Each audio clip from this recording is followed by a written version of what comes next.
In my younger days, I would have been more prescriptive. I would have pontificated, but as I grow old, I know, number one, that I do not have monopoly of wisdom.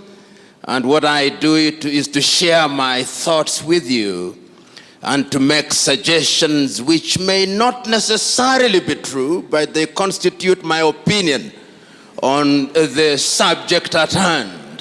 And that is exactly what I intend to do on a subject on which I do not claim expertise. What I have done is to prepare a paper which will be circulated, and I've prepared it in two forms, in the PowerPoint form and in the Word form. I will speak to the paper without reading the paper, and in that way, I believe we'll interact a lot more. And my paper is entitled, The Vision of the Founding Fathers, Looking to the Past to Inform the Future. And I will be alive to the fact that the element of religion is at the heart of the theme that is being interrogated this afternoon.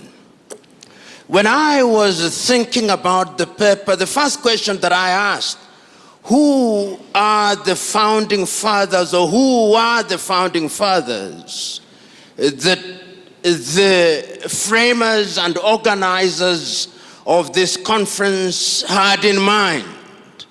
And I was convinced that they must have had in mind some of the key figures that were present in the 1940s and 1950s and 1990s up to 1980s, and indeed up to the 1990s, who participated in the liberation of Africa. But yet, even as I thought so, I was conscious of the fact that when one examines history, particularly the history of the black people, there are a number of individuals who are founding fathers, but are rarely mentioned when we talk about Africa. One of the individuals who came to my mind is a great South African about whom we say very little, Pixley Kaisaka Seme. The South Africans in this assembly will be aware of that great South African who was one of the founders of the African National Congress. And if they care to examine some of his early works, they will also be familiar with one of the greatest speeches ever delivered by an African, delivered at the University of Columbia in the month of April 1906, titled The Regeneration of Africa. Those who have had the privilege and honor of examining that piece of writing acknowledge that Pixley Kaisaka Seme was very conscious of the status of Africa as it was in those days. You will remember that by 1906, Africa had suffered the fate of partition in Berlin, and that it had been partitioned, as we know, amongst the European powers. Prominently, the Germans had their share in West Africa. They had their presence here in Rwanda and Burundi. They were present in what was then Tanganyika. The French were present. The Portuguese were present. The English were present. The Belgians were present. The Spaniards were present. The Arabs were present, although they were not part of the club that partitioned Africa in 1884. And therefore, when he was talking about the whole idea of the regeneration of Africa, the choice of his words, because he was speaking in a foreign tongue, which I am speaking in this afternoon, he was very clear about the words that he chose. He talked about the regeneration of Africa. And when one talks about regeneration, it means that there was an Africa which had a certain level of development, and that had suffered at the hand of the foreigners, and therefore it needed to be regenerated. Those of you who are familiar with the thoughts and works of Senegal's Anta Cheikh Diop will know that Anta Cheikh Diop does recognize that there was indeed an Africa which had certain levels of civilization. In fact, the more romantic historians suggest that when Europe and Europeans were still living in the caves, in the western part of Africa, there were organized kingdoms and that there were libraries which rival the largest libraries in Africa today. Indeed, those of you who are students of religion like Professor here will know that people like Augustine of Hippo or Athanasius, some of the early thinkers in religion, were resident in what may today be called the Maghreb. In other words, therefore, when Pixley Kaisa Kaseme was speaking in 1906, and he was talking about the regeneration of Africa, he was telling us that Africa needs to rediscover herself and that Africa needs to move a notch higher in order to find her pride of place amongst the community of nations. It is instructive, therefore, that the works and the ideas of Pixley Kaisa Kaseme were to be picked and developed a little later in time by other great African thinkers, yet one who is seldom mentioned, James Emmons Kwejir of Ghana, normally referred to as Agri of Africa.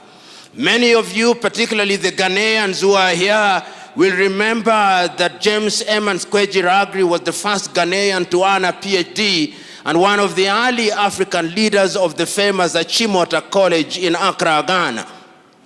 And James Emmons Kwejir was indeed very clear in his mind.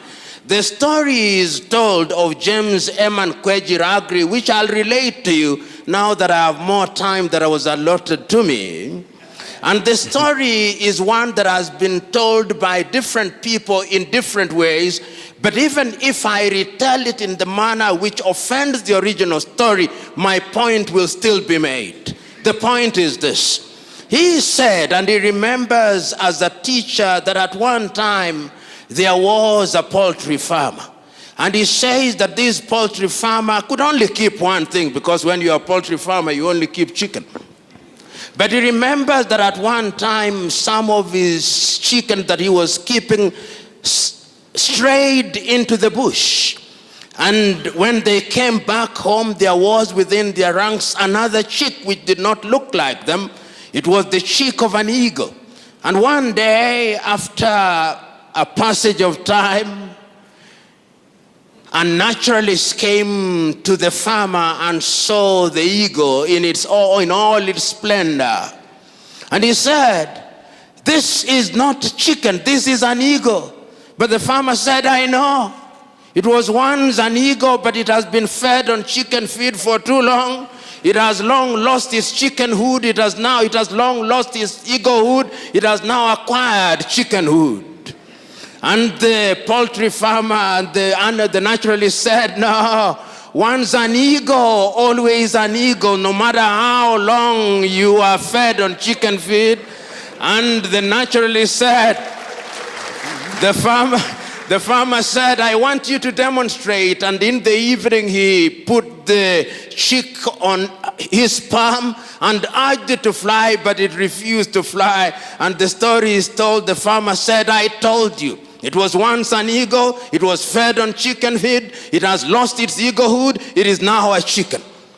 But then the following day, the naturalist came early in the morning, and as the sun was rising, he put the chick on the palm of his hands and urged it on, and it flew and never came back again. And he said, "I told you, once an eagle, even if you feed it on chicken feed, it will remain an eagle." And he said so animatedly, it is reported, that is who an African is. He could have been fed on chicken feed, but it has never lost its eaglehood.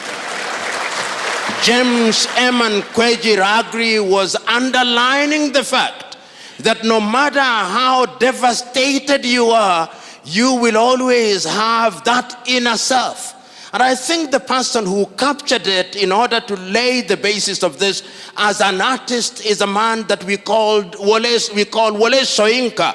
The many of you who are Nigerians here will remember Wole Soyinka's famous writing, "The man died, the man died, the man died, the man in you must never die," and the man includes the woman.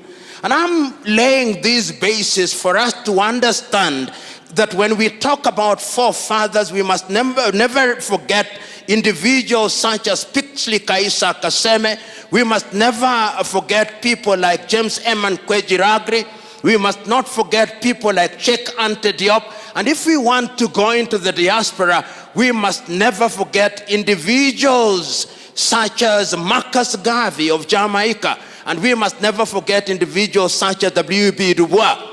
And one of the things that they underscored in those early days, before I come to the forefathers that we are much more familiar with, is that Pixley Kaisa Kaseme, in his writing and his speech, which I've already talked about, he said, in order for Africa to realize our potential amongst the Committee of Nations, there is only one thing that must define African relationship with other civilizations. He called it multi-dimensional osmosis.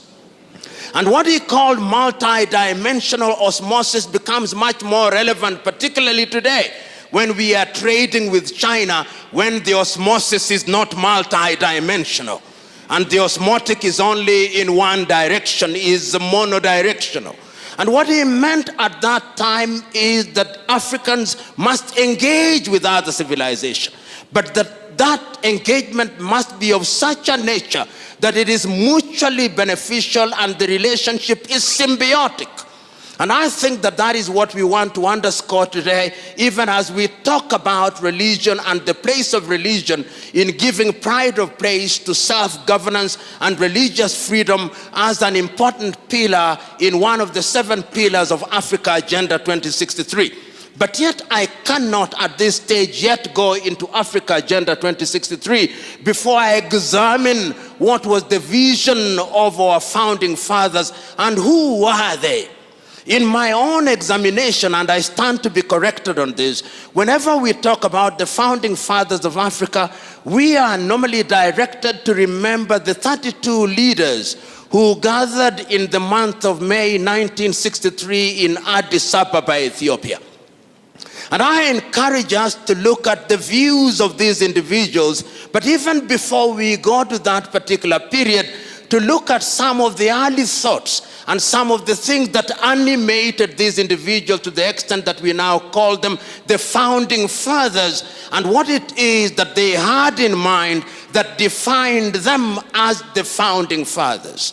And I take us back to 1957 in Accra, Ghana, on the day that the country then known as Gold Coast regained her political independence. And see how deliberate I am. I'm saying the country regained her political independence, did not acquire her independence. She regained an independence that she had lost by dint of force and by dint of both strategy and stratagem. In 1957, on the day of the regaining of the independence by Ghana, Kwame Nkrumah was as passionate as he was eloquent. He said that the independence of Ghana meant nothing unless all the other African countries were independent. And what did independence mean? Because at that time, and you will give me a little latitude in order to give some flavor to my presentation. If you look at the individuals who are present at that time in terms of the commonality and the unanimity of their vision, one had to look at Africa and understand what it is that they were talking about.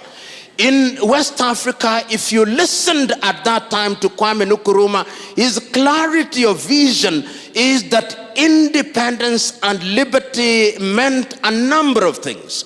One, the liberty of the individual as individuals to exercise their thoughts and to be free to participate in their affairs, including religion as I understand it, and that therefore Kwame was conscious that the country that he had participated in liberating, which was Christian Gold Coast, but he rechristened and the people rechristened Ghana, was a multi-ethnic country and a multi-religious country and a country that was rich in her diversity.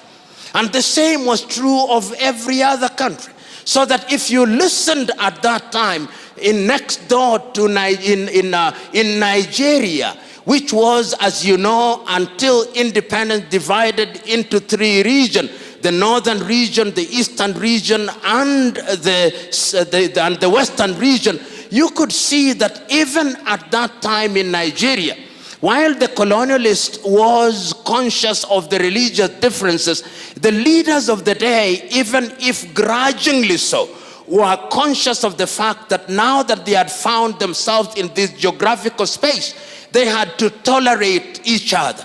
So that when you are listening to the Muslims in the north, when you are listening to Abubakar Tafawa Balewa in Nigeria, or the Saudaner of Sokoto, Sah Ahmadu Bello, and listening to Namdi Azikiwe, who is a Christian, they are conscious of their diversity. They are grudgingly in Nigeria, but they accept the fact that they must live together.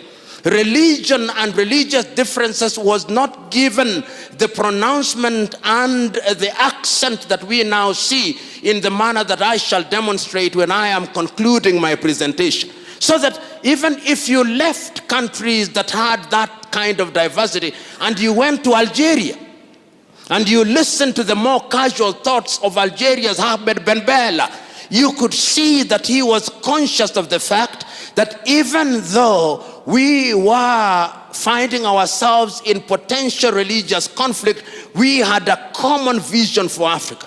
And in that regard, you would listen in Liberia, or rather in Algeria, to Ahmed Ben Bella. You would go down to Guinea to Ahmed Sékou Touré.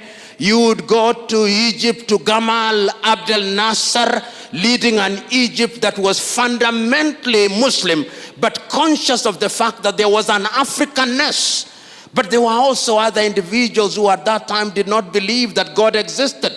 They were persuaded that there was something called materialism, that they were persuaded by a different ideology. But even in that appreciation, they were conscious of one fact, that there was a continent called Africa, and that Africa was a continent that needed to move in one direction. And you will discover such individuals when you come to Kenya, when you come to Tanzania. We talk about people who are Christians, committed Christians, such as Julius Kambarage Nyerere. And you went down to the people who did not quite believe in Southern Africa, like Agostino Neto or Samora Moses Machel at that time. But what is critical for our presentation is that in May 1963, 32 leaders congregate in Addis Ababa, Ethiopia, at the invitation of Emperor Haile Selassie. And I invite you, ladies and gentlemen, to take time this evening or hereafter to read the speeches that were delivered by each one of them. And I've read each one of them several times. Even the ones who later disappointed us, the Spirit was on them. The Spirit was on them. And I will only isolate a few of them in order for us to appreciate how far they could see. As I stand here, I remember the speech of David Dacko of Central African Republic. He says that Africa must unite and move in one direction, for how would a little country such as Central African Republic survive in the face of the sustained machinations of the erstwhile colonial power?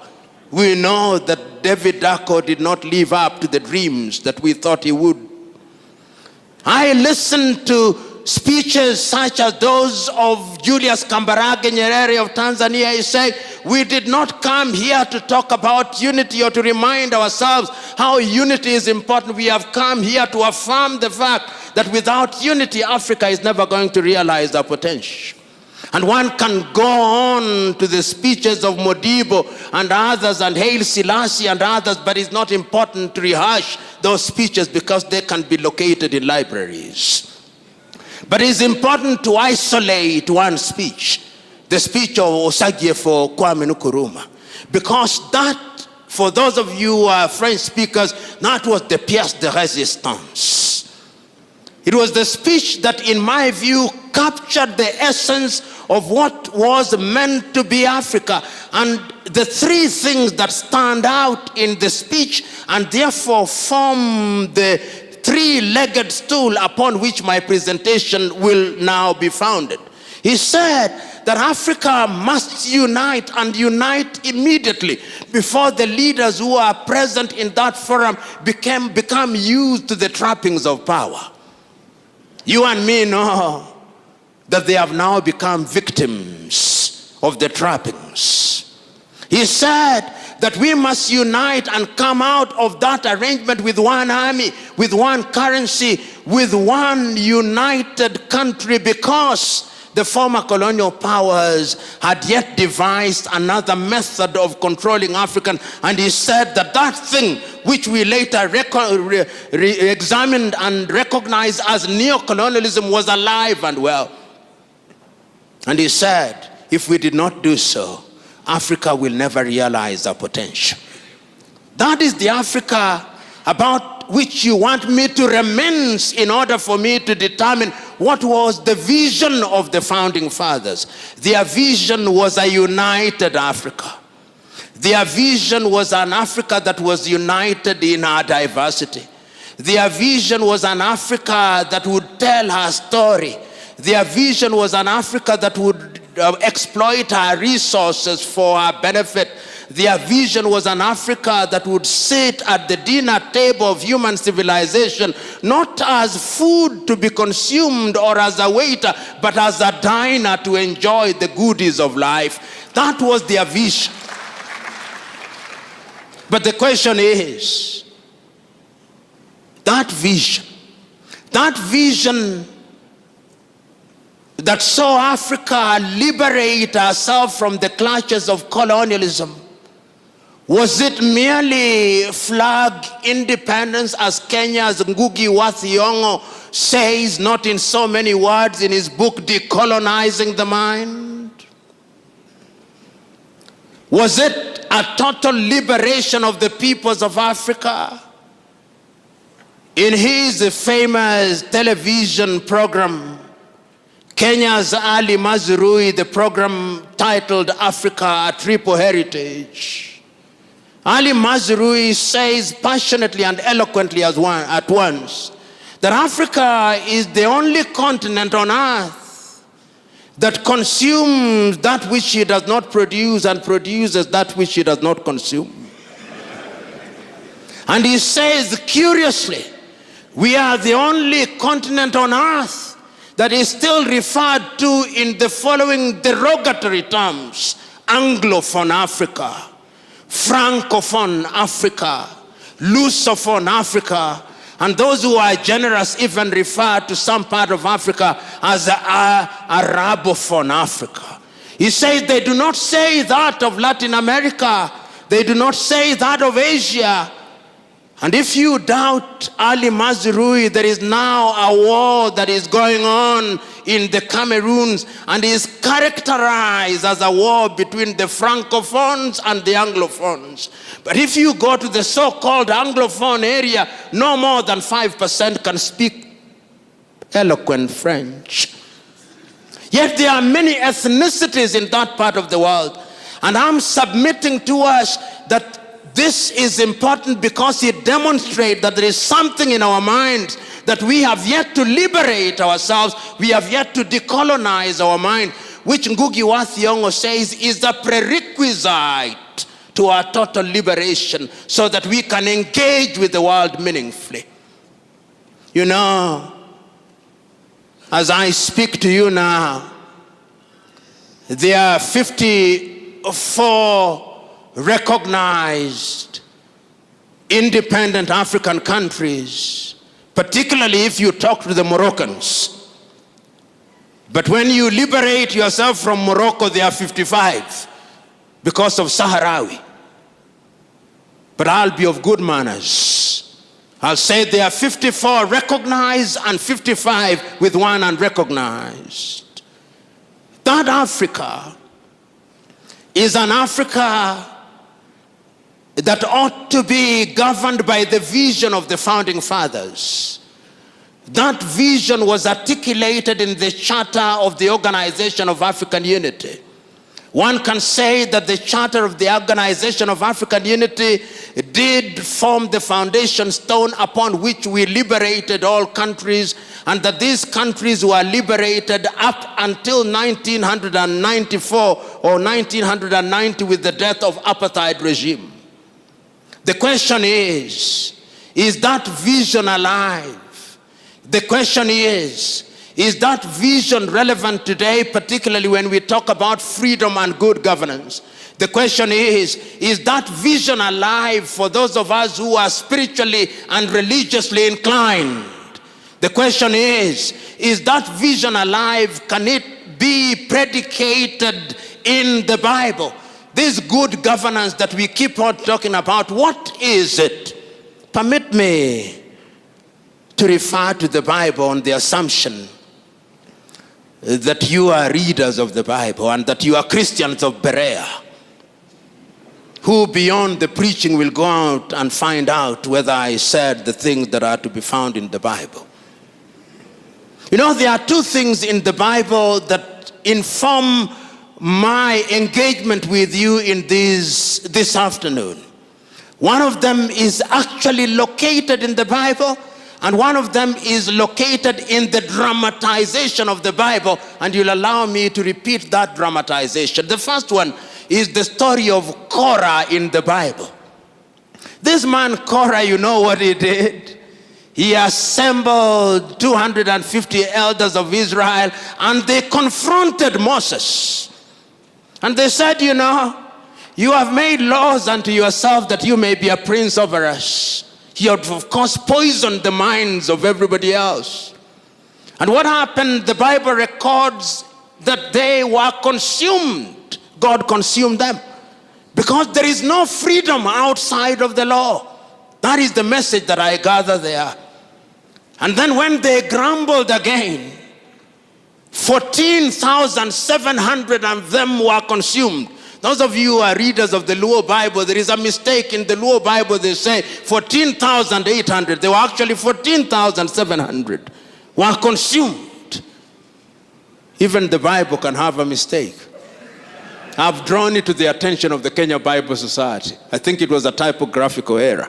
But it doesn't take away the point that I want to make. The point that I want to make is that when we talk about freedom, we must remember that freedom must be in the context of good governance. And that good governance must be in the context of the individuals with certain moral values.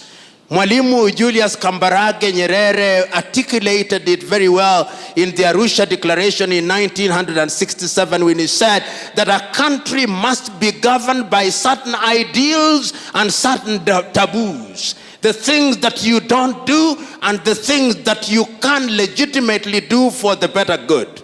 So that even in the Bible, when we talk about the vision of the founding fathers, even without their having been Christians or unanimity as to whether they were picking it from Christianity, there is a sense in which there is a possibility of situating this vision in the Bible. The second element in the Bible that I want to talk about is the dramatization. The time that was allotted to me is about, but remember, I'm also consuming the time that was allotted to Professor Mwencha. So I'm in safe territory. And I'm conscious that the law of diminishing returns is operating after lunch. So I'll conclude very shortly. But the dramatization that I want to talk about before I come to the last limb of my presentation is to be found in a movie which I believe all of you ought to have seen. And if you have not seen it, please watch it. How many of you have seen the 1956 dramatization of the film The Ten Commandments as directed by Cecil B. DeMille? You haven't. If you haven't, go and watch it. And there is an interesting portion in that particular story which once again speaks to Korah and Dathan. When Moses has been on the mountain of the Lord for 40 days and 40 nights, there is a grumbling downstairs, and Aaron and the sister have been made to forge unto themselves a calf as a god. And in the dramatization, before Moses comes down on the 40th day, the prophet Joshua moves to the mountain and meets Moses. And when they are in between, there is noise from down in the hill. And when there is noise, Joshua says, there is noise, there is grumbling.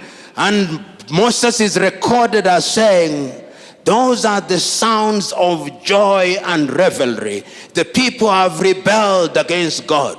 He is carrying the 10 tablets of the law, and according to Cecil B. DeMille, as he comes down from the mountain, there are 2 horns from his head. Kiran comes from his head. Kiran meaning horns in Hebrew. And when he comes down, Dathan confronts him and says, you have made unto yourself laws that you may become a prince over us. We have freedom. And Moses says, there is no freedom outside of the law, and those who will not live by the law shall die by the law. And that is the point that I wanted to make. That all civilizations, our founding fathers were convinced that we had to have a legal regime. And this is the basis of the constitution that we inherited from independence. But these constitutions were not homemade. And that is why you see that no sooner had we settled with this constitution than they started being disrupted. But the point I want to make before I come to the constitution is an important point about their vision. This is about a meeting that took place in Cairo, in Egypt, about the doctrine of the inviolability of the boundaries of African states. Because at independence, there were those who took the view that Africa should redraw her boundaries. Those of you who are from Cameroon will be aware what happened between Cameroon and Nigeria. You will also be aware of the events that took place in Nigeria when there was an attempt to divide the country into 3, leading ultimately to the Biafra War. Those of you who are familiar with the country that was then known as the French Sudan, now known as Mali, will know the attempt that were made at that time. Those of you who are familiar with what was called Tanganyika, which later became Tanzania, will know that fact. Those of you who are familiar with the country that was known as Northern Rhodesia and now Zambia, and the one that is now called Zimbabwe, will know that. Those of you who are familiar with the history of Southwest Africa, now known as Namibia, will be aware of all these activities. So the first thing that the leaders said, whether we are Muslims or Christians or animists as we are called by other people, we shall live in one geographical territory, because the God that we worship is a God of diversity. He's the God that says that there is no Jew nor Gentile. And it must mean, if you are addressing us in Igbo or in some Nigerian language, there is no Yoruba, no Igbo. That, I think, was the vision of the founding fathers of the day. And that is why I think that when we are going to the future, the African leaders recognize one thing, that the OAU charter as was constituted was only important up to a certain stage in the life of Africa. And that is why in the year 2013, the statutes that constituted the OAU were revisited and the African Union was created. And when the African Union was created, it was created on the assumption that if we had lost 50 years, we were now going to deal with Africa from a totally different dimension and perspective. But one must ask, what is it that had informed the leaders at that time? there were a series of things that had happened in Africa, in my view, which things informed their decision. You'll remember as early as 1960, when we had barely settled in independence, the first political assassination in Africa was the overthrow of Togo's Sylvanus Olympio. And immediately after that, the murder of Patrice Emery Lumumba in 1961. And thereafter, there was a series of coups d'etats, some of them which were being informed by religious factors. So 2013 or 1981 becomes the year, 1990 rather, becomes the year when we begin to see the re-emergence of Africa. But that is not what is important. What is important is what happens in 2013. And I'm inviting those of you who are present here to go and look at the letter that was read, the imaginary letter that is written by the then chairman of the OAU Council, the South African lady called Nkosana Dlamini Zuma. It is an imaginary letter that she writes to Kwame Nkrumah. And it is written on the basis of Agenda 2063. And she writes to Kwame Nkrumah in so many words, or rather in effect she says, that I look forward to an Africa where there will be unity amongst all African states. I look forward to an Africa where there will be a railway from Addis Ababa, Ethiopia, to Dhaka in Senegal, where there will be communication from Suakin in Sudan to Luanda in Angola, from Cape Town to Cairo, and that where the Democratic Republic of Congo shall become the hub of industrial activity, and that East Africa shall become the hub of ICT. West Africa will be industrialized, where gas will be piped from Tanzania to West Africa, and oil piped from Nigeria to the rest of Africa, and where there will be harmony. And if you look at the 7 pillars of Africa Agenda 2063, one of them is that the guns will be silenced by the year 2020, so that we'll no more have South Sudan. We'll no more have Central African Republic. We'll no more have the Cameroons. We'll no more have battles and wars that are predicated upon religion. But we'll have an Africa where people enjoy freedom of movement and freedom of conscience within the law. And that we shall have an Africa where people have the liberty to enjoy what it is that they are meant to enjoy. And permit me at this time to use from another civilization what I consider that Africa to be. Many of you, as I conclude, will have read these words which I repeat and refer to oftentimes. They are the words that are to be found in the American Declaration of Independence. And I think that they are important for many civilizations. That all men are born equal. That they are endowed by their Creator with certain alienable rights. That among these are life, liberty, and the pursuit of happiness.